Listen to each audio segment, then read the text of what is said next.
An aircraft compass system is designed to detect the Earth's magnetic field, and as we have seen, requires the horizontal component only. The vertical component introduces errors, and one way to overcome these is to pendulously mount the detector unit. Unfortunately, there are also other influences that can diminish the compass accuracy. The compass is also sensitive to other magnetic fields. For instance, those generated by electrically driven instruments and metallic objects within the aircraft. These secondary magnetic fields can cause the compass to deviate away from magnetic north. Such distortion of the actual compass reading is referred to as deviation.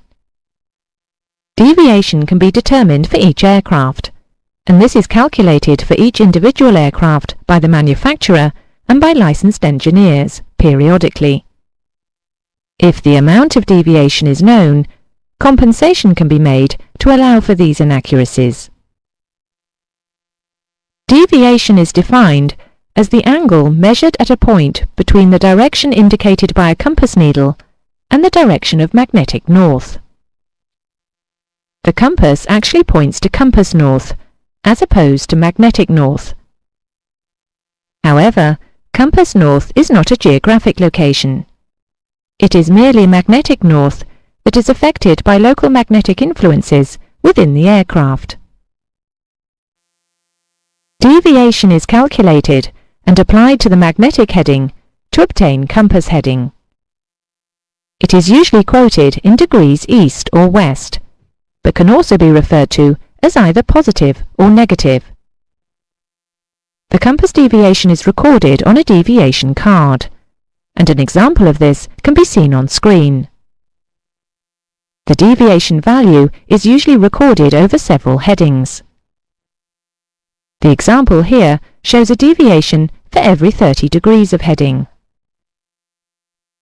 To determine deviation, engineers carry out what is called a compass swing, where the actual magnetic heading is compared to the aircraft indication of magnetic heading.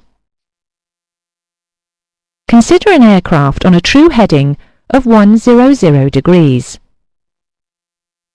We will use a variation of 25 west.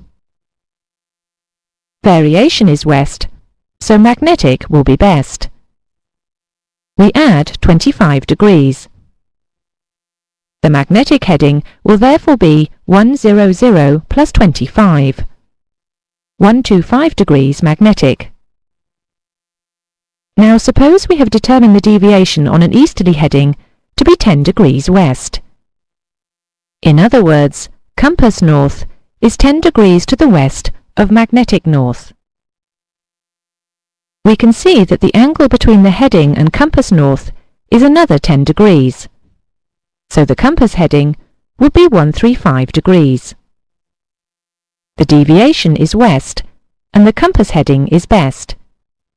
In other words, more than magnetic. Conversely, for an easterly deviation, we would subtract from the magnetic direction, as seen in the example on screen now.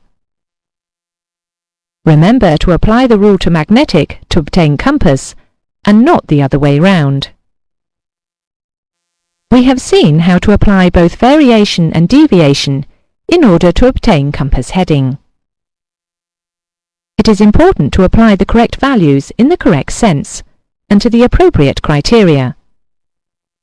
A simple way to remember all of this is as follows: Cadbury's, dairy, milk, very, tasty.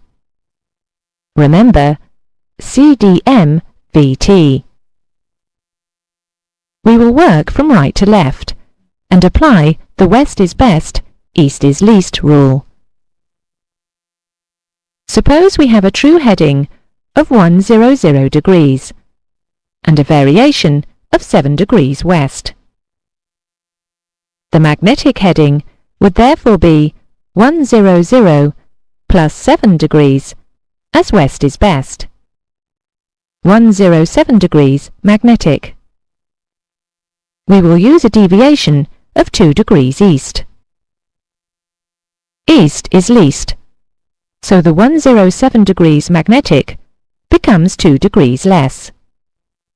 105 degrees compass heading. It is possible to have a deviation written as plus or minus. In this example, 2 east could be expressed as plus 2. This is because the engineers calculate the error to be added to the compass to obtain magnetic.